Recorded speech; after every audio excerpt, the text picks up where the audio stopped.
اب رخ کرتے ہیں اگلی خبر کی طرف۔ راجستھان کے دارالحکومت جے پور میں اتوار کو مدرسہ عمر بن خطاب، مسجد اقصی، نیا جالو پورہ، شاستری نگر میں مدرسے اور اسکول کے طلباء کے لیے کیریئر گائیڈنس پروگرام انعقاد کیا گیا۔ پروگرام میں درجہ 9، 10، 11، 12 اور اس کے بعد کسی بھی تعلیمی میدان میں تعلیم حاصل کرنے والے طلباء کے لیے U P S C, R P S C, R J S, journalism, engineering, medical, commerce اور دوسرے فن کے لیے کیریئر گائیڈنس کی گئی۔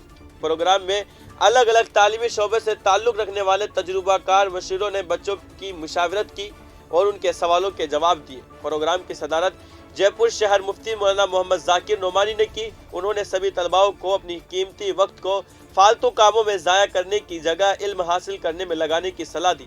پروگرام میں جماعت اسلامی ہند راجستھان کے ریاستی سیکریٹری نعیم ربانی نے بچوں کو آگے کی پڑھائی کے لیے موٹیویٹ کرتے ہوئے مختلف قسم کی اسکالرشپ کی جانکاری دی۔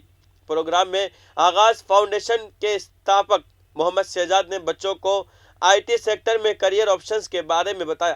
پروگرام کے آخر میں پروگرام کے کنوینر مفتی ظہیر قاسمی قریشی نے سبھی مہمان اور طلباء کا شکریہ ادا کیا۔ فی الحال کی خبروں میں اتنا ہی۔ ملک اور غیر ملک کی تمام بڑی خبریں جاننے کے لیے دیکھتے رہیے تسنیم ٹی وی، آپ کے میزبان عبدالواجد کے ساتھ۔ اللہ حافظ۔